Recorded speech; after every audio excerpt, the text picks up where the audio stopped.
Assalamu alaikum dear student, here is the video of week 5 and 6 for the topic of truthfulness and Islamic virtue. Innamal amalu binniyat.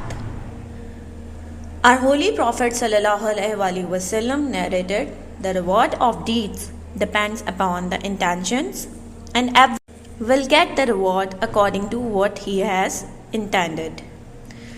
Truthfulness of action means to perform an action with excellence solely for the sake of one's Lord.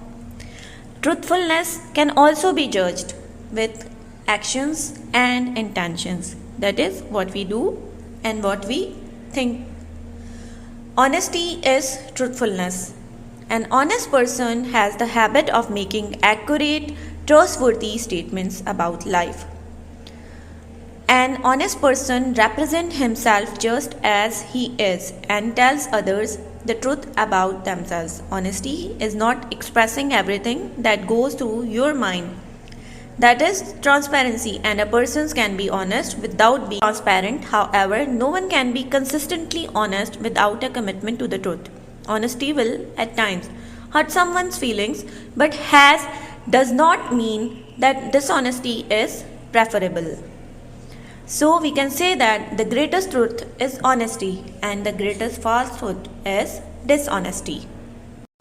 The Holy Prophet ﷺ said, whoever is dishonest with a Muslim causes him loss or deceives him does not belong to us.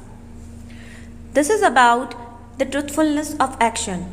Now, what are intentions? An intention is defined as an aim that guides action.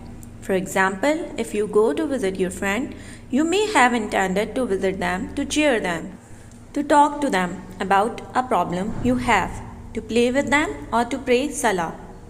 Nearly every action we do has an intention associated with it.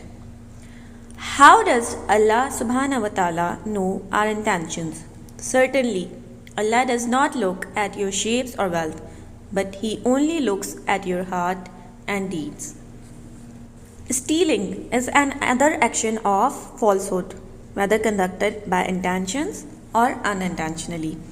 As to the thief, male or female, cut off his or her hands from the wrist, a punishment by way of example from Allah for their crime, and Allah is exalted in power, full of wisdom.